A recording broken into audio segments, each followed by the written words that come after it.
Hello all big பாஸில் 2வது promo. So செம்ம சண்டை போல், ஏன்னா இந்த கார் டாஸ்க்கை வச்சு தான் வந்து இன்றைக்கி ஃபுல்லாக இருக்க போகுது, அது மட்டும் தெரிஞ்சிச்சு. ஸோ சபரி ஒரு விஷயம் சொல்கிறாங்க, பாரு வந்து சாந்திராவை தள்ளி விட்டாங்கன்னு சொல்லிட்டு. ஸோ நம்ம லைவில் பார்த்தா தான் தெரியும். ஸோ அதே மாதிரி கமர்தீனும் நிறைய வார்த்தைகள் விடுறாங்க. மக்களே ஒரு விஷயம் நான் சொல்கிறேன், என்னோடய வீடியோவில் வந்து நான் எப்போவுமே கமர்தீனுக்கு சப்போர்ட் பண்ணதே கிடையாது.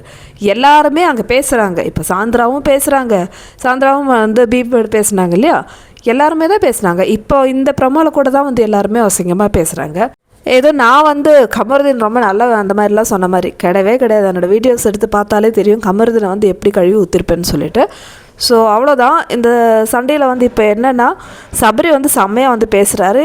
இந்த சபரி எங்கேப்பா இருந்தீங்க, அந்த மாதிரி இருந்தது. ஏன்னா இவ்வளோ நாளாக வந்து சபரியோட இந்த ஒரு குணம் வந்து வெளியே வரல. கடைசியில் பார்த்தது வந்து பார்வை தள்ளி விடும்போது தான் வந்து பார்த்தேன். ஸோ இப்போ வந்து சபரி செம்ம ஃபயராக பேசுகிறாரு. இதெல்லாம் வந்து முன்னாடியே வந்திருந்தால் கேம் எவ்வளோ இன்ட்ரெஸ்டிங்காக இருக்கும். நீங்கள் ஏன் வந்து கமருதீனை பேச வச்சு வேடிக்கை பார்க்குறீங்க சபரி? நல்லா போட்டு கிழிக்க வேண்டியதான ஸ்டார்டிங்கில் இருந்தே. ஏன்னா அவ்வளோ பொட்டன்ஷியல் இருக்குல்ல சபரிக்கு, பேசுகிறது தெரியும், கேம் ஆட தெரியும், டாஸ்க் பண்ண தெரியும். ஸோ அவங்களோட எஃபர்ட் வந்து வரல, அவ்வளோதான் சொல்ல முடியும். ஸோ சபரி வந்து செமையாக கேள்வி கேட்குறாங்க பாரு அண்டு கமருதீனை.